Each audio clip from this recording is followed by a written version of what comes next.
Hello दोस्तों, मैं LC Sharma academy YouTube channel पर आपका स्वागत करता हूं। तो दोस्तों, आज हम पर्यावरण अध्ययन में ध्वनि के बारे में पढ़ेंगे। इससे पहले हम इसी चैप्टर में जल, वायु, ऊष्मा, प्रकाश इनके बारे में पढ़ चुके हैं और यह इसका 5वां पार्ट है, ध्वनि और मापन गति। तो आज हम ध्वनि और मापन गति के बारे में पढ़ेंगे। तो ध्वनि किसे कहते हैं? ध्वनि एक प्रकार की तरंग है जो वस्तुओं के कंपन होने से उत्पन्न होती है। ध्वनि ठोस, द्रव्य और गैसों के माध्यम से सफ़र करती है। ध्वनि निर्वात में सफ़र नहीं करती है। नेक्स्ट हेडिंग लेते हैं हम ध्वनि के गुण। ध्वनि के क्या क्या गुण होते हैं? ध्वनि के दो महत्वपूर्ण गुण हैं, आवृत्ति और आयाम। अब देखते हैं हम आवृत्ति। आवृत्ति क्या होती है? किसी वस्तु का कोई कण 1 सेकंड में जितना कंपन करता है उसे आवृत्ति कहते हैं और आवृत्ति को हमेशा हर्ट्ज यानी HZ हर्ट्ज में मापा जाता है। नेक्स्ट है आयाम। कंपन करते कण के अधिकतम विस्थापन को आयाम कहते हैं। कंपन करते कण के अधिकतम विस्थापन को आयाम कहते हैं। अब हम नेक्स्ट हेडिंग लेते हैं ध्वनि के लक्षण। ध्वनि के निम्नलिखित लक्षण होते हैं। पहला तीव्रता यानी प्रबलता, दूसरा तारत्व और तीसरा गुणता। अब हम पहला लेते हैं तीव्रता यानी प्रबलता। तीव्रता से ध्वनि के मंद या प्रबल मीन्स मजबूत होने का पता चलता है। तीव्रता ध्वनि के आयाम पर निर्भर करता है। अगर आयाम ज़्यादा होती है तो ध्वनि की तीव्रता भी ज़्यादा होती है, यानी ध्वनि प्रबल होती है। अगर तीव्रता कम होती है तो ध्वनि मंद होती है। तीव्रता को डेसिबल यानी डीबी में मापा जाता है। डेसिबल का जो सांकेतिक शब्द है वो डीबी है, डीबी में मापा जाता है। अब हम ध्वनि और डेसिबल यानी ध्वनि किस प्रकार की ध्वनि में कितना डेसिबल, कितनी तीव्रता, कितने डेसिबल की तीव्रता होती है। सामान्य बातचीत में 60 डेसिबल की तीव्रता होती है। सामान्य श्वास में 10 डेसिबल की तीव्रता होती है। फुसफुसाहट में 30 डेसिबल की तीव्रता होती है। व्यस्त यातायात में 70 डेसिबल की तीव्रता होती है। और अकर्णीय ध्वनि, अकर्णीय ध्वनि का मतलब होता है जो कानों को सुनना पसंद नहीं होती है, जिससे कान सुन्न हो जाते हैं, तो उसमें जो ध्वनि की तीव्रता होती है वो 80 डेसिबल से अधिक होती है। अब हम नेक्स्ट हेडिंग लेते हैं। Next heading तारत्व।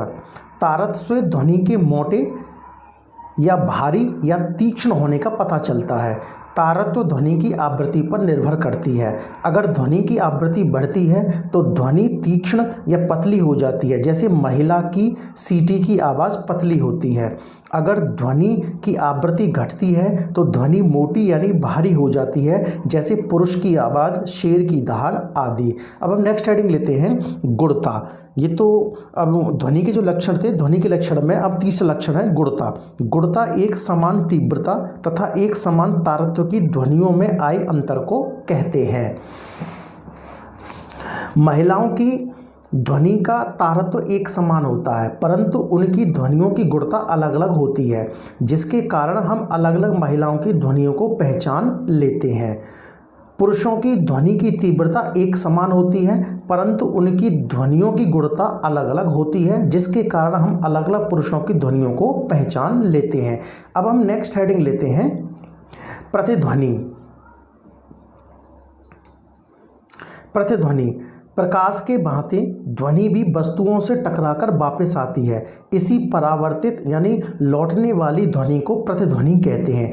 प्रतिध्वनि सुनने के लिए ध्वनि के स्रोत एवं परावर्तक सतह के बीच कम से कम 17 मीटर की दूरी होनी चाहिए। प्रतिध्वनि मतलब यदि आप किसी सुरंग में, किसी पुल के नीचे या किसी खाली कमरे में अगर आप कोई आवाज़ देते हैं तो वही आवाज़ आपको सुनाई देती है। पहाड़ों पर भी वही आवाज़ सुनाई देती है, तो उसे हम प्रतिध्वनि कहते हैं। नेक्स्ट है अनुरणन। तो ध्वनि के बहुत यानी मल्टीपल परावर्तन को अनुरणन कहते हैं। अनुरणन के कारण ध्वनि स्पष्ट रूप से सुनाई नहीं देती है। सिनेमाघरों, सभागारों आदि में अनुरणन होता है। अनुरणन को कम करने के लिए सिनेमाघरों, सभागारों आदि में ध्वनि अवशोषक तत्व जैसे दीवारों को खुरदरा बनाना, फर्श पर कालीन बिछाना आदि का उपयोग किया जाता है। नेक्स्ट है ध्वनि तरंगों का आवृत्ति परिसर यानी रेंज। सभी जीव जंतुओं के लिए ध्वनि तरंगों का आवृत्ति परिसर एक समान नहीं होता है। ये सभी जीव जंतुओं के लिए अलग अलग होता है। ये ध्वनि 3 प्रकार की होती हैं। पहला श्रव्य तरंग है, दूसरा अवश्रव्य तरंग है और तीसरा पराश्रव्य तरंग है। तो श्रव्य तरंग है, इन ध्वनि तरंगों को मनुष्य सुन सकता है। इन तरंगों की जो आवृत्ति होती है वो 20 हर्ट्ज से 2000 हर्ट्ज तक होती है। और अब श्रव्य तरंगें, इन ध्वनि तरंगों को मनुष्य सुन नहीं सकता है। इन तरंगों की आवृत्ति 20 हर्ट्ज से कम होती है। गैंडा, हाथी, व्हेल जैसे जानवर इन तरंगों को सुन सकते हैं। और तीसरी है पराश्रव्य तरंग है। इन तरंगों को भी मनुष्य सुन नहीं सकता। इन तरंगों की आवृत्ति 20 हर्ट्ज से अधिक होती है। जैसे कुत्ता, बिल्ली, चमगादड़, डॉल्फिन, चूहे आदि जानवर इन तरंगों को सुन सकते हैं। अब हम नेक्स्ट हेडिंग लेते हैं ध्वनि प्रदूषण। ध्वनि प्रदूषण के कारक, हानियां और उपाय। जब वातावरण में अत्यधिक ध्वनि हो जाती है जो मनुष्य के लिए हानिकारक होती है उसे ध्वनि प्रदूषण कहते हैं।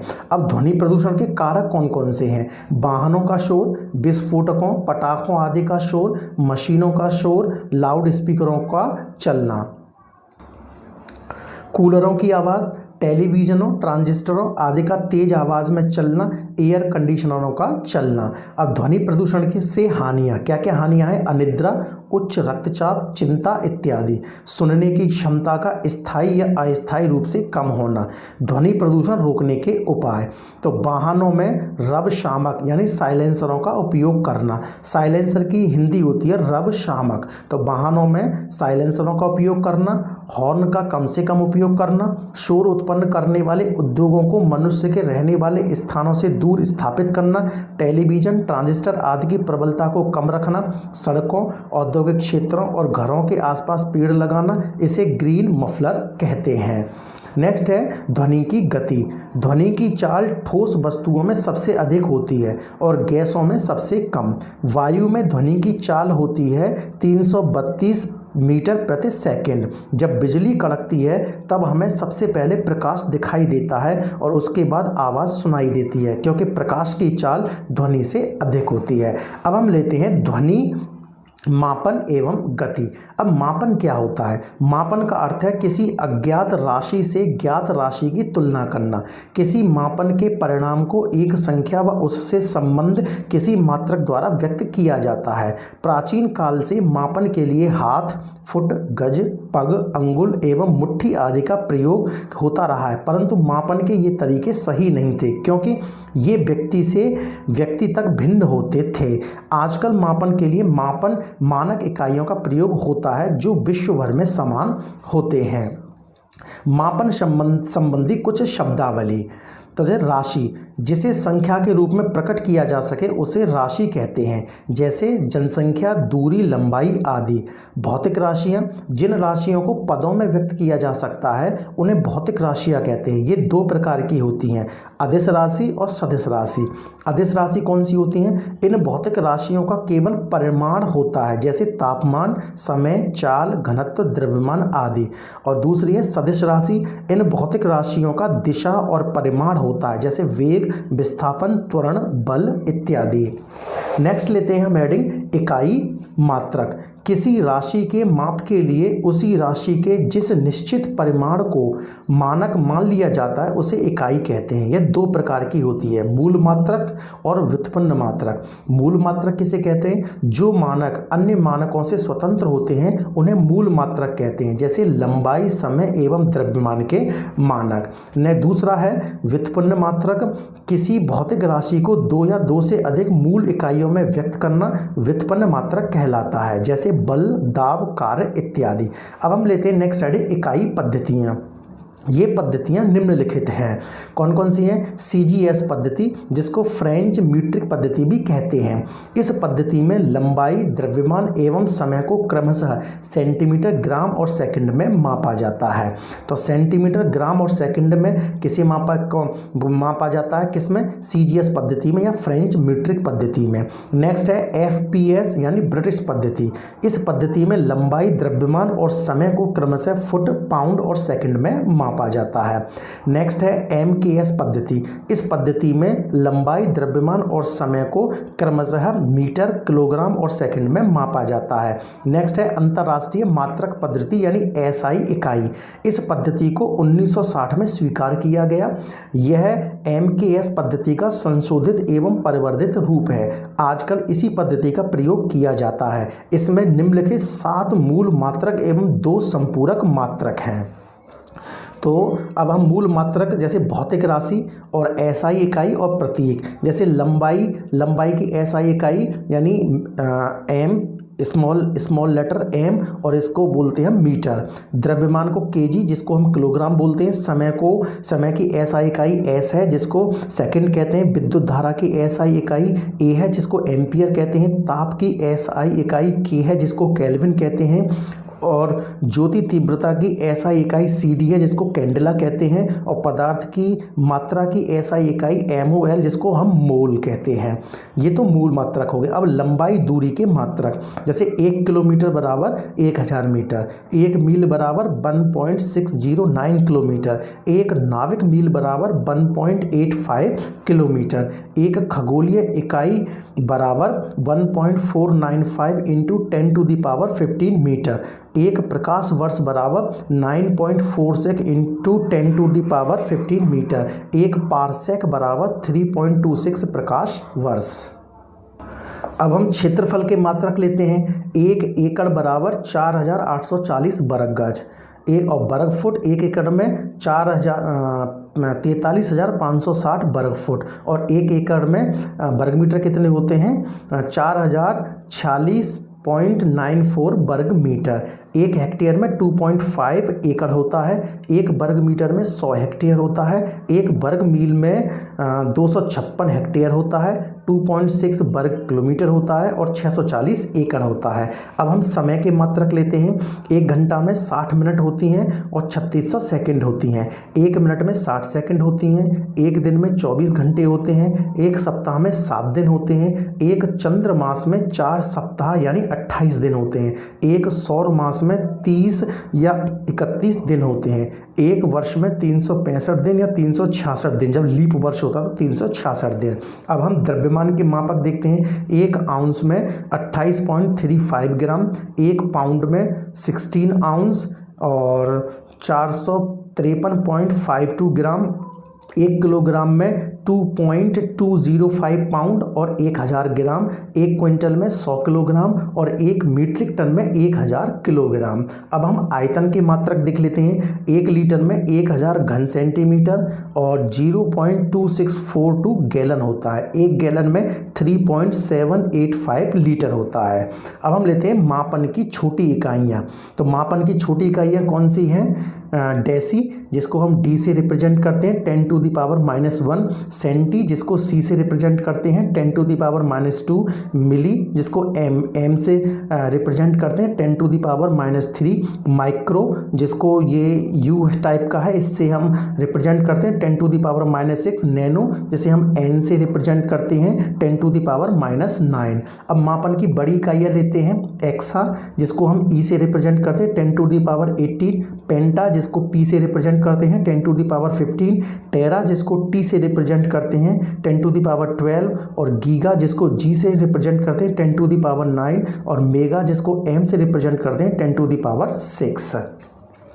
और है पीको जिसको हम P से, ये मापन की छोटी इकाई है पीको जिसको हम P से रिप्रेजेंट करते हैं और 10⁻12, और ये मापन की बड़ी इकाई है किलो जिसको हम K से रिप्रेजेंट करते हैं 10⁻3, और हेक्टो जिसे हम H से रिप्रेजेंट करते हैं 10⁻2, और डेका जिसे हम DA से रिप्रेजेंट करते हैं 10⁻1। अब हम नेक्स्ट हेडिंग लेते हैं गति। गति किसे कहते हैं? अगर किसी वस्तु की स्थिति समय के साथ साथ परिवर्तित होती रहे तो कहा जाता है कि वस्तु गति में है। समय के साथ अगर वस्तु अपनी सापेक्ष स्थिति न बदले तब उसे विराम अवस्था में कहा जाता है। एक समान और असमान गति। अगर कोई वस्तु समान समय अंतराल में बराबर दूरी तय करे तो उसकी गति को एक समान गति कहते हैं, परंतु वह समान समय अंतरालों में बराबर दूरी तय न करे तो उसकी गति असमान होती है। प्रकृति में अधिकांश गति असमान होती है। अब हम लेते हैं गति के प्रकार।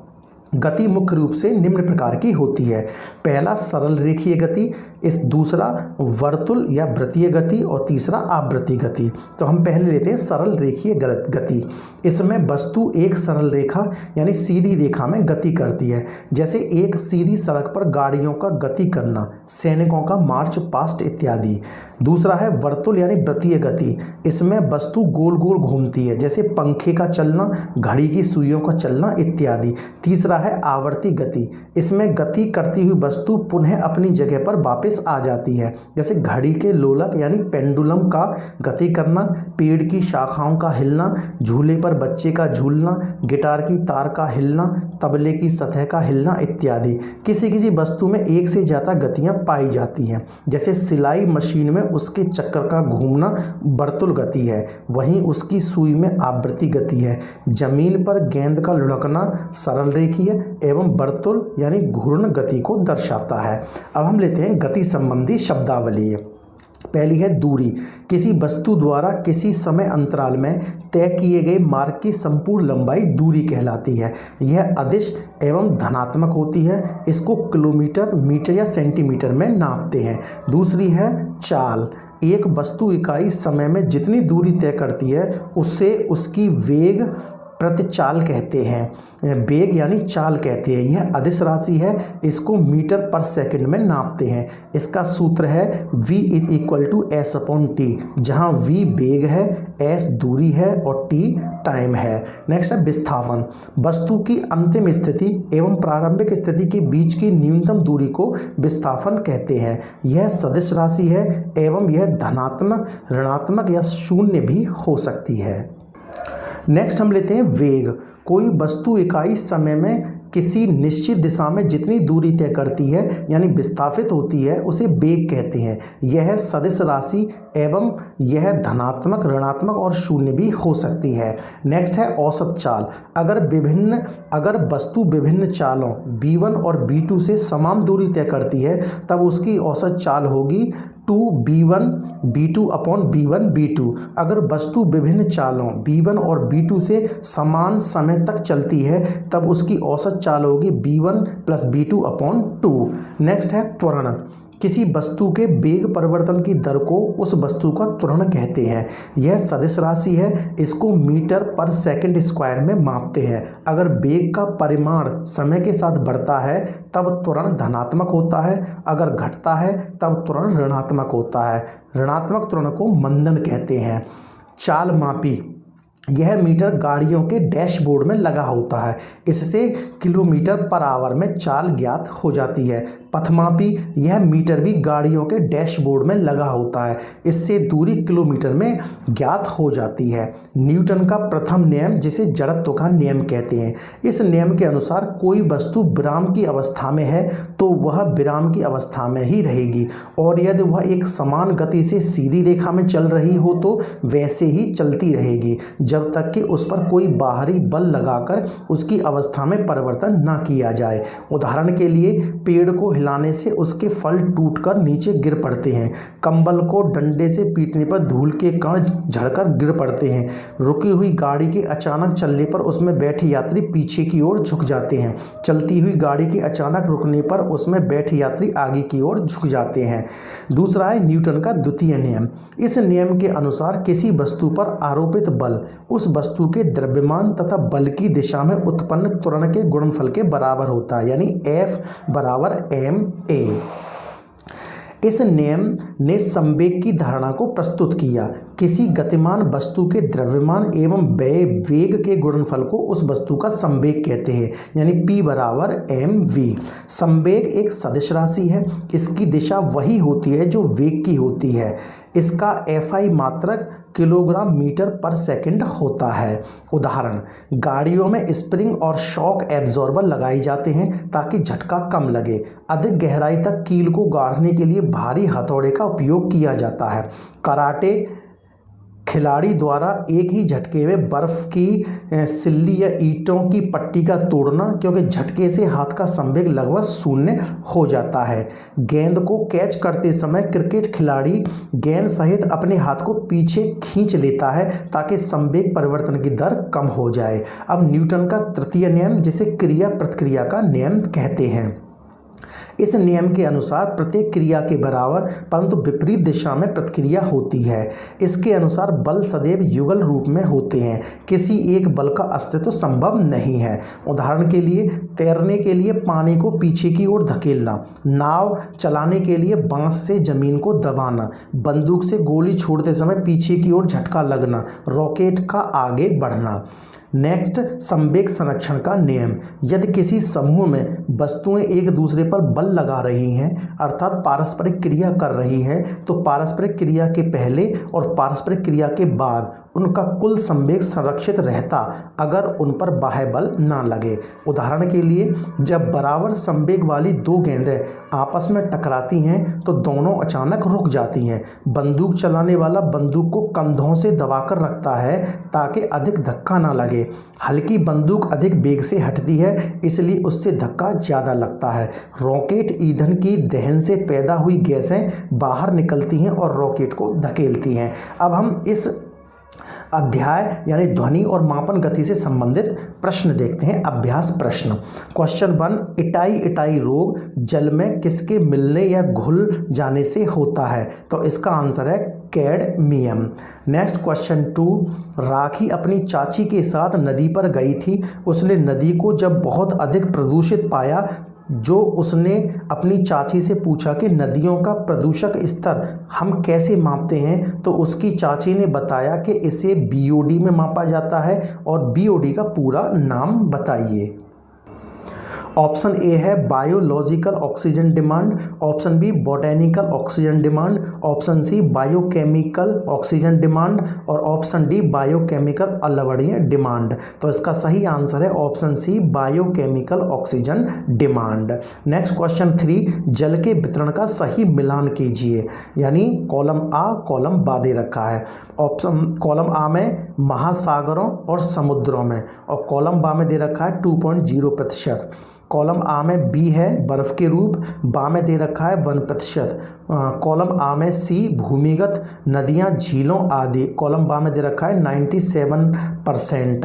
अब इनको मिलान करना है। यहाँ पर कूट दे रखे हैं ABC, तो इसका सही आंसर होगा ऑप्शन ए, यानी जो महासागरों समुद्रों में है ये मिलान होगा 97% से, और जो बर्फ़ के रूप में है ये मिलान होगा 2.0% से, और जो भूमिगत नदियाँ झीलों आदि के 1% से मैच होगा। तो इसका सही आंसर है option C A.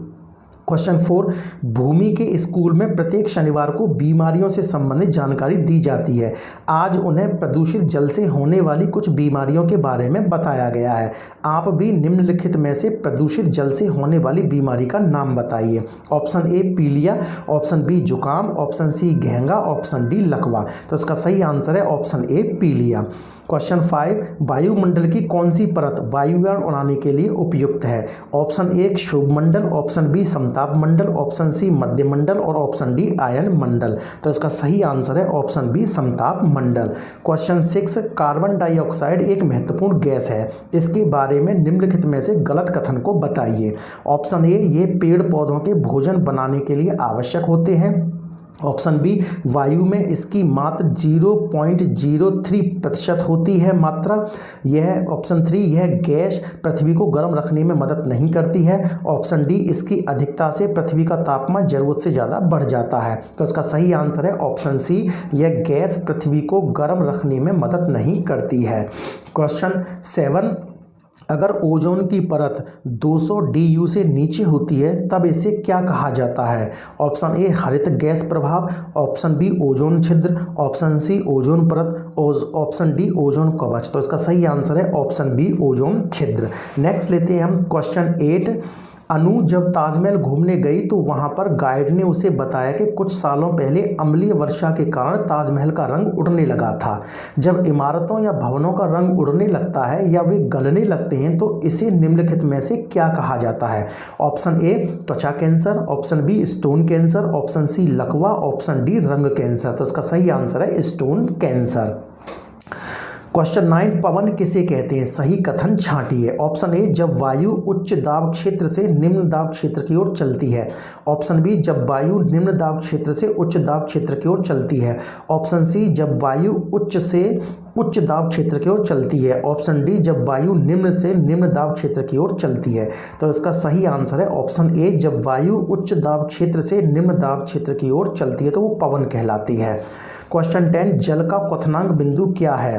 100 degree Celsius, option A, option B 10 degree Celsius, option C 0 degree Celsius, option D 110 degree Celsius. तो इसका सही आंसर है ऑप्शन ए 100 डिग्री सेल्सियस।